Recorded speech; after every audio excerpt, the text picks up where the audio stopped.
"The palace is no place for someone like you." The words echoed across the marble courtyard before the young Omega had even taken another step, and every noble standing beneath the towering white columns seemed certain that the conversation had already ended. Yet Lucas Hart simply lifted his eyes, adjusted the worn leather strap of the small travel bag resting against his shoulder, and continued walking toward the enormous silver gates without lowering his head. The late afternoon sun reflected across polished stone, making the royal palace appear almost untouchable, a place built for legends instead of ordinary people. But Lucas had traveled more than 300 miles to answer an official summons carrying the royal seal, and he had not crossed rivers, forests, and unfamiliar towns simply to turn around because someone believed he did not belong. At the top of the broad staircase stood King Alexander Ashford, the alpha ruler whose calm expression revealed almost nothing except quiet authority. His dark royal coat moved gently in the summer breeze, and although he spoke without raising his voice, every guard immediately straightened their posture. "You heard me," the king said evenly. "This palace was never meant for someone like you." A whisper swept through the gathered crowd. Some nobles smiled behind elegant fans while others exchanged knowing looks, already convinced the timid Omega would apologize, retreat, and disappear into history before anyone remembered his name. Instead, Lucas offered a respectful bow, not too deep and not too proud.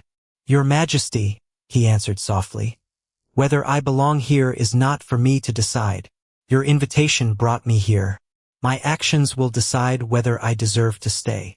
For the first time that afternoon, silence settled over the courtyard. It was not the silence of fear, but the silence that followed unexpected courage. Alexander studied the young man more carefully. Lucas did not resemble the ambitious nobles who constantly competed for influence. His clothing was simple, his boots carried traces of dust from a long journey, and his gentle blue eyes held neither arrogance nor desperation. There was only quiet, determination, the kind that rarely announced itself yet refused to disappear. The king gave a small gesture toward the captain of the guards. "Escort him inside," he ordered. Murmurs instantly spread across the palace entrance. No one understood why the king had changed his mind after speaking so firmly only moments before. Lucas stepped through the massive gates, aware that countless curious eyes followed every movement.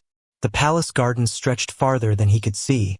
Fountains shimmered beneath the golden light, and banners carrying the Ashford crest drifted high above elegant stone walkways. Everything felt larger than the stories he had heard as a child, but none of it erased the memory of the king's first words. Before Lucas reached the main hall, an elderly servant quietly approached and handed him a small bronze key. "Your room is in the east wing," she said kindly. "Not many people are welcomed there on their first day." Lucas accepted the key with a grateful smile, unaware that several advisors were already watching from an upstairs balcony, quietly debating why the king had allowed an Omega to cross the palace gates at all. Above them, Alexander remained alone near the entrance, his gray eyes following Lucas until the young traveler disappeared beyond the carved oak doors. And although he said nothing else, one unexpected thought lingered in his mind longer than he intended. Perhaps the greatest changes to a kingdom never arrived with armies or crowns. Sometimes, they simply walked through an open gate. Lucas barely had enough time to place his small travel bag inside the modest room before a palace attendant appeared at his door with a list of assignments that seemed better suited for an apprentice than an honored guest. Every task was simple, yet each one carried an unmistakable message. He was expected to organize records in the Eastern Library, deliver sealed correspondence between departments, help prepare the morning council chamber before sunrise, and quietly leave before the nobles arrived. No one openly insulted him, but every responsibility reminded him that he stood at the very bottom of the palace hierarchy. Lucas accepted each assignment with the same calm smile, believing that every opportunity to serve was also an opportunity to learn. Within only a few days he began memorizing the winding corridors, recognizing the schedules of the palace staff, and greeting everyone from senior advisors to kitchen workers with equal kindness. Some servants returned the greeting warmly, while others warned him in hushed voices that the royal court was filled with people who smiled in public and judged in private. Lucas thanked them for their concern but continued treating everyone with quiet respect. Across the palace, whispers followed him wherever he went. The nobles could not understand why the king had allowed an unknown Omega to remain inside the royal residence after publicly questioning whether he belonged there. Some claimed Lucas must possess hidden influence, while others insisted that the king intended to dismiss him after proving a point. Every rumor grew larger than the last, and Lucas quickly discovered that silence often traveled more slowly than gossip.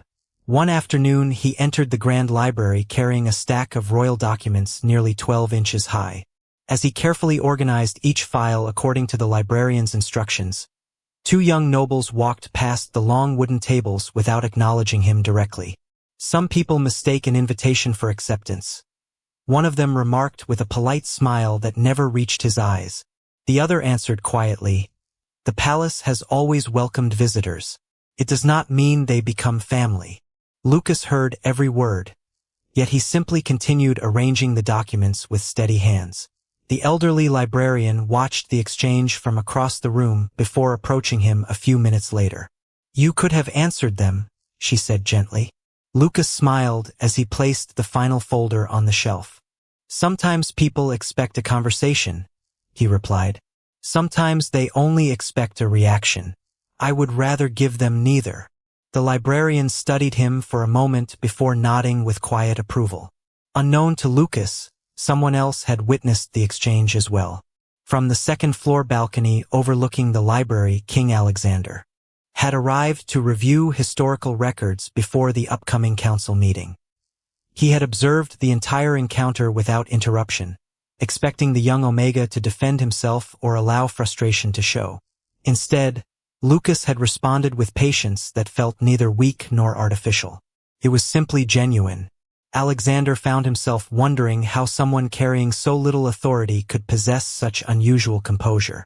Later that evening, as the palace settled beneath the warm glow of hundreds of lanterns, Lucas stood alone beside a quiet garden fountain, looking at the stars reflected across the still water.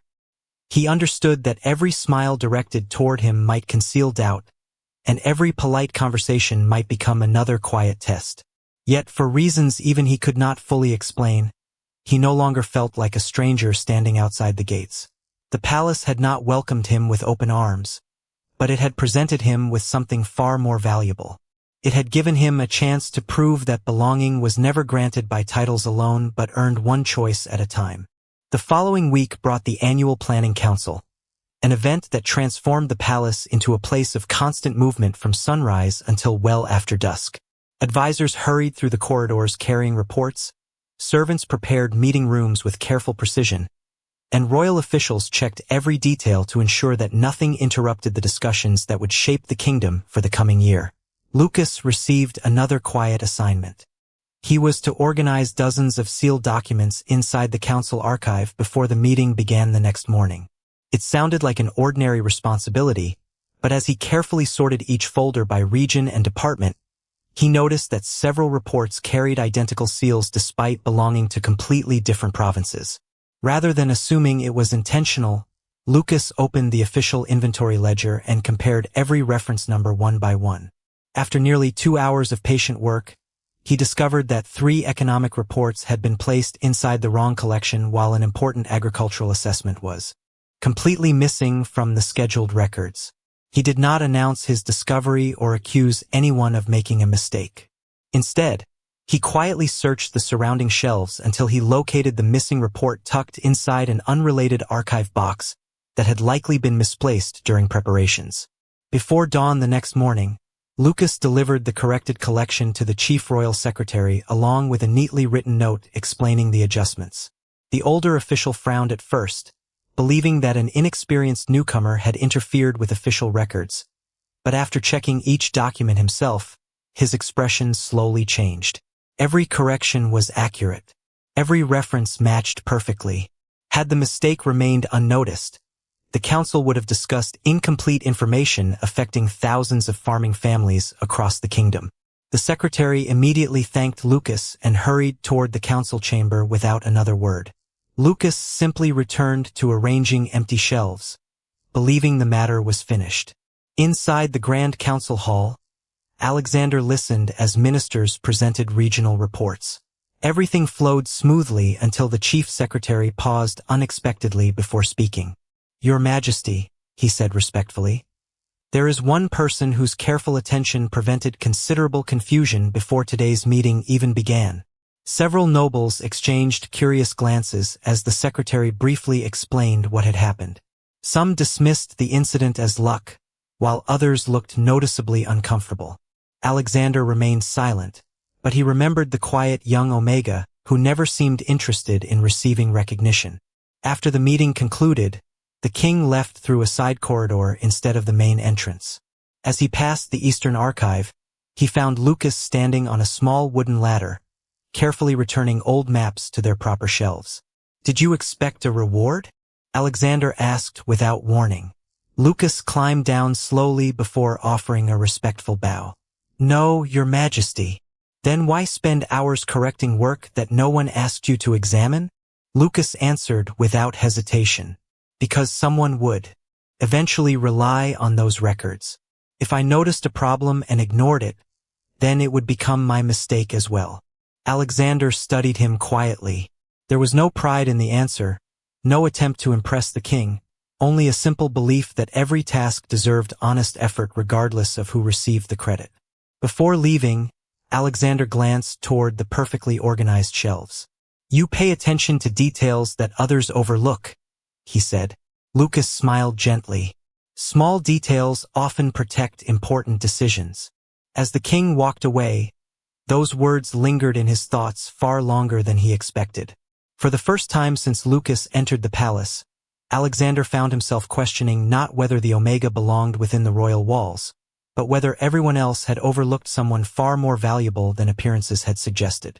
And somewhere above the quiet archive, hidden behind elegant stone balconies, a pair of watchful eyes observed the entire conversation before disappearing silently into the shadows, carrying the first spark of a plan that would soon test the trust beginning to form between the king and the unexpected guest. Several peaceful days passed after the council meeting, yet the atmosphere inside the palace changed in ways that were almost impossible to describe. No royal announcement had been made, no official title had been granted, and Lucas continued completing the same quiet responsibilities assigned to him during his first week. Still, the conversations around him became noticeably different. The servants who had once watched him with uncertainty now greeted him with genuine smiles. The librarians trusted him with valuable historical collections. Even the royal secretary occasionally requested his opinion when organizing complicated reports. Lucas accepted every new responsibility with the same humble attitude, believing that consistency mattered far more than recognition. What he did not realize was that someone had begun noticing patterns that extended far beyond simple kindness. King Alexander found himself crossing paths with Lucas more often than coincidence alone could explain. During early morning walks through the Eastern Gardens, he would see the young Omega helping elderly groundskeepers carry heavy baskets filled with fresh herbs before continuing toward the library. In the afternoons, he noticed palace workers smiling more freely whenever Lucas entered a room. No matter where he appeared, tension seemed to lessen without anyone understanding exactly why. Alexander had spent years surrounded by ambitious nobles who measured every conversation by what they hoped to gain. Lucas remained different.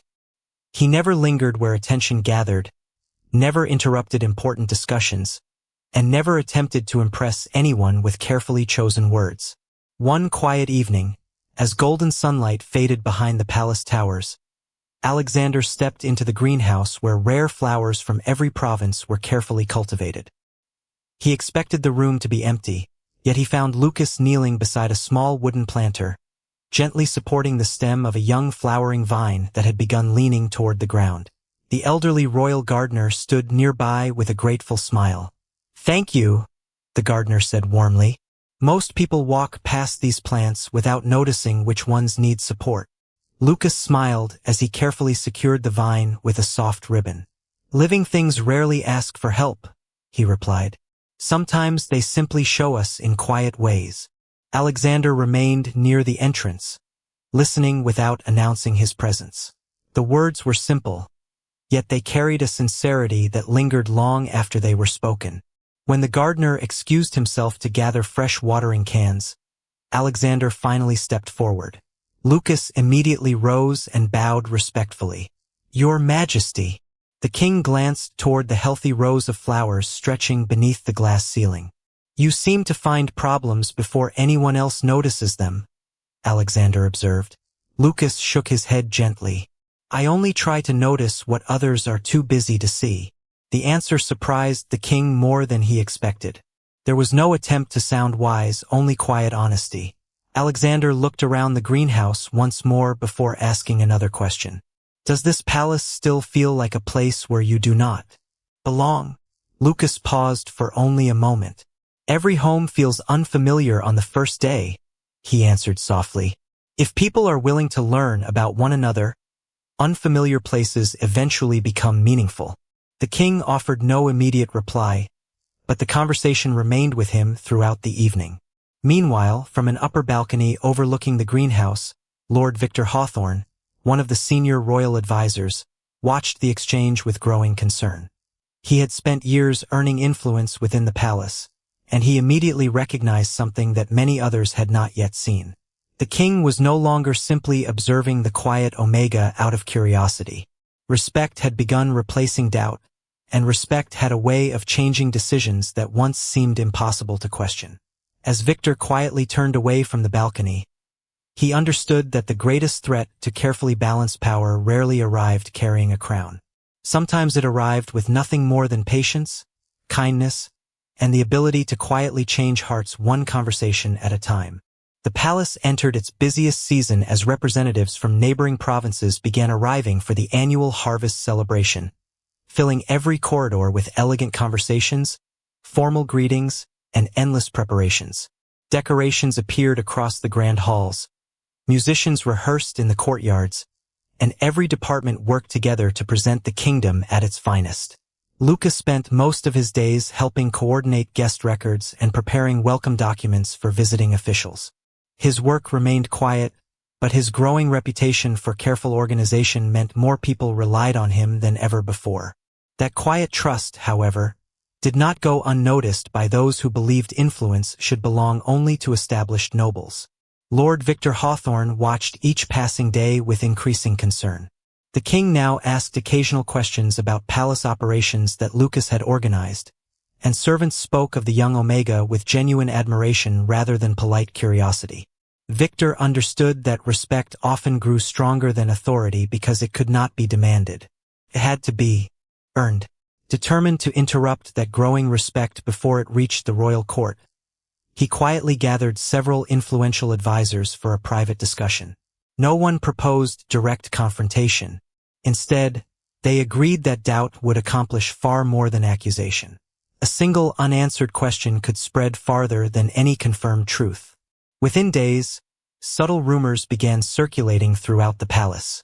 Some whispered that Lucas had intentionally impressed the king by placing himself wherever important work appeared. Others suggested that his arrival had been planned long before the royal invitation was delivered. No one presented evidence. None was necessary. The uncertainty itself became the story. Lucas noticed the change almost immediately. Conversations became shorter whenever he entered a room. Friendly smiles were occasionally replaced by cautious expressions. Even a few servants who had once eagerly greeted him now seemed uncertain about what to believe. Although the sudden distance saddened him, he refused to defend himself against stories that had no clear source. He simply continued completing every assignment with the same patience he had shown since arriving at the palace. One afternoon, while delivering official invitations to the Western Reception Hall, Lucas discovered an elderly visiting scholar standing alone beside a large display map, visibly confused by the unfamiliar palace layout.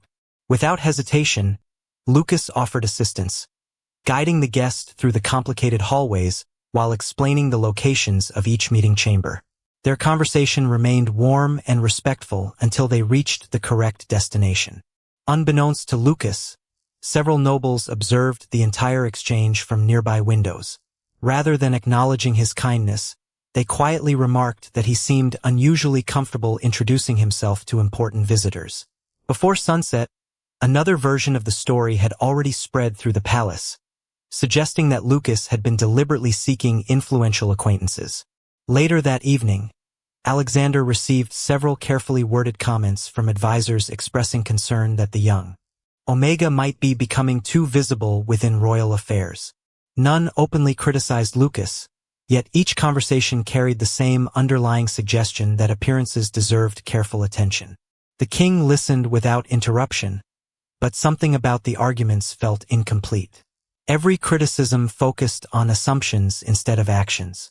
Every concern relied on interpretation rather than fact.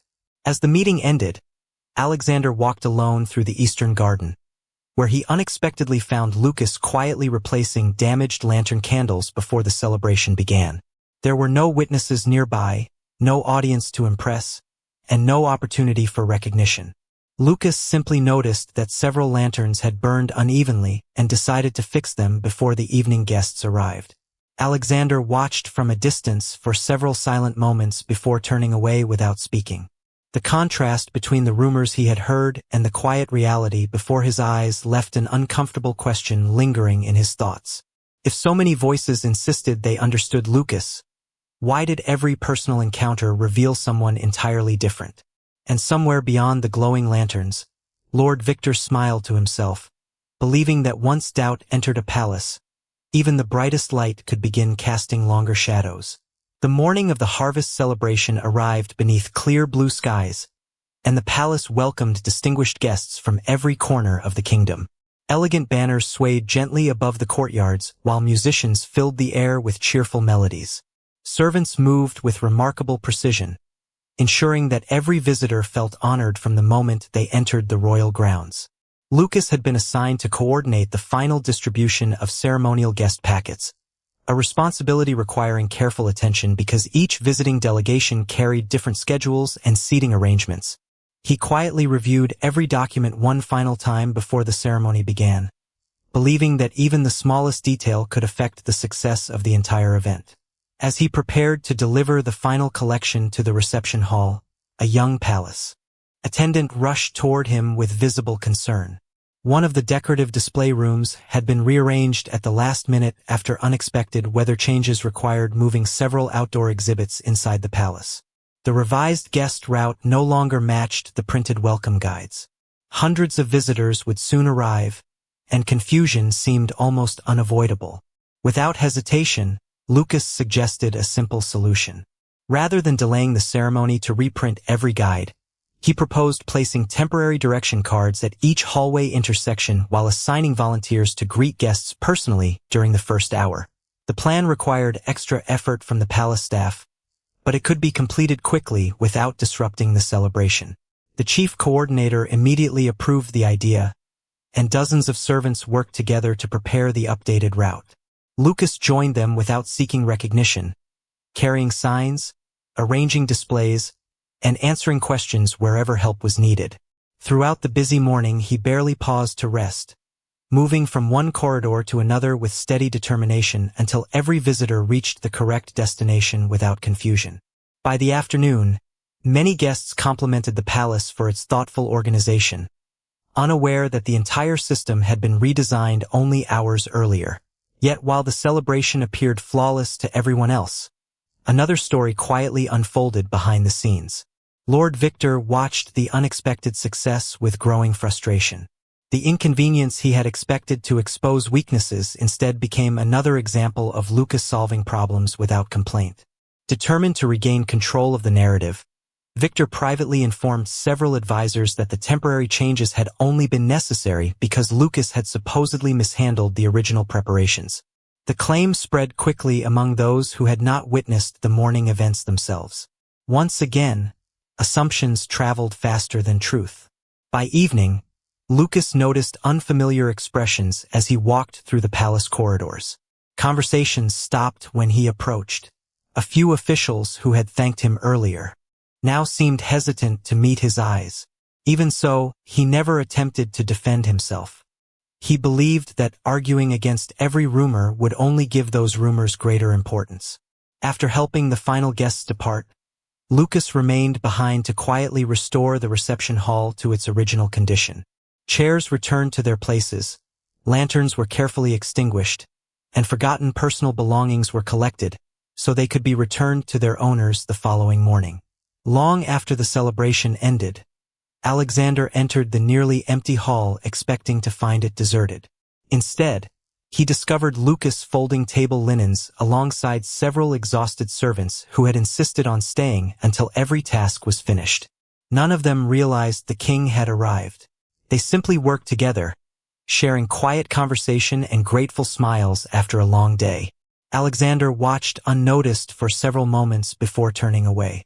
The image stayed with him more powerfully than any report presented during the celebration. A person seeking influence usually searched for an audience. Lucas continued serving faithfully even when no one appeared to be watching.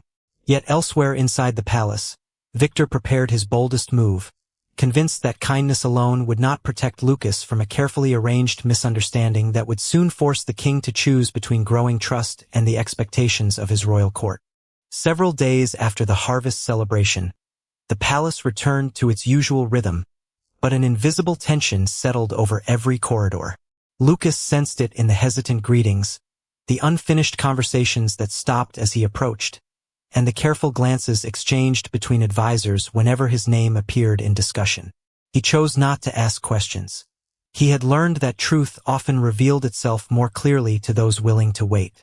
Early one morning, the chief royal secretary requested his assistance in preparing a confidential collection of regional correspondence for the king's weekly review. The task was routine, requiring only careful organization before the documents were delivered to Alexander's private study. Lucas completed the work exactly as instructed, verified every royal seal, and left the collection on the secretary's desk before quietly returning to the Eastern Library. Hours later, unexpected whispers spread through the palace. One of the confidential letters could not be found. Although no accusation had been made publicly, several advisors quickly pointed out that Lucas had been the last person known to organize the collection. By the afternoon, the missing letter had become the center of countless private conversations. Lord Victor Hawthorne expressed measured concern rather than open suspicion, insisting that every possibility should be examined with fairness. His calm words carried more influence than direct accusations ever could. Alexander ordered a complete review of the records without naming anyone responsible, yet even his careful approach could not prevent rumors from growing. Lucas was summoned before the royal secretary and informed about the missing correspondence. He listened quietly without interrupting. When asked whether he remembered every document inside the collection, he answered honestly, "I remember preparing each folder, but I cannot claim certainty about something I cannot see now." The secretary nodded respectfully, appreciating the straightforward reply, yet uncertainty remained. By evening, Lucas returned to his room carrying the same calm expression he had worn since arriving at the palace. He packed his few belongings into the familiar travel bag that had accompanied him from home. There was no anger in his movements and no resentment in his heart. If his presence had become a burden to the palace, he believed leaving peacefully would protect those who had shown him kindness. As the first light of dawn reached the eastern wing, Lucas handed the bronze room key to the elderly servant who had welcomed him on his first day. Her eyes widened with surprise. "You have not been asked to leave," she said softly. Lucas offered a gentle smile. Perhaps not with words, but sometimes silence carries its own answer. The elderly woman lowered her eyes, unable to argue. Moments later, Lucas walked through the quiet gardens one final time. The fountains reflected the pale morning sky, and the flowering vine he had once supported inside the greenhouse now climbed confidently along its wooden frame. He paused only long enough to admire its quiet growth before continuing toward the palace gates. At almost the same moment, Alexander entered his private study to begin the day's work. As he reviewed the reorganized correspondence himself, something immediately caught his attention. The inventory numbers listed by Lucas several days earlier no longer matched the arrangement before him. One folder had clearly been moved after the original preparation. The realization struck him with uncomfortable clarity. Lucas could not have been responsible for the missing letter because the collection had been altered afterward. Alexander immediately requested the security register for the archive corridor. As palace staff hurried to obey, An uneasy feeling settled over him. For the first time since Lucas had entered the palace, the king feared that his silence had allowed an honest person to stand alone against doubts he never deserved to carry. Before the register even arrived, Alexander looked toward the palace entrance beyond his window, unaware that the quiet Omega had already stepped beyond the gates, believing his place in the palace had come to an end while the truth had only just begun to reveal itself. Alexander did not wait for the complete investigation to finish before taking action. The moment the archive register arrived, every recorded entry confirmed what he had already suspected. The confidential collection had been accessed after Lucas completed his assignment, and the final signature belonged to an assistant assigned directly to Lord Victor Hawthorne's office. The discovery did not immediately explain how the letter disappeared, but it destroyed the quiet assumptions that had surrounded Lucas from the beginning. Alexander ordered a full review of every archive movement over the previous week while personally questioning the senior secretary about each step of the document process. Piece by piece, the truth emerged. During the confusion created by the harvest celebration, one folder had been intentionally relocated before later being reported as missing. The letter itself had never left the palace.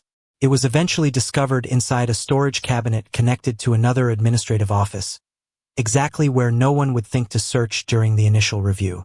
The mistake had not been an accident, and although no formal accusation had yet been announced, every path pointed toward a carefully arranged effort to create doubt rather than uncover truth.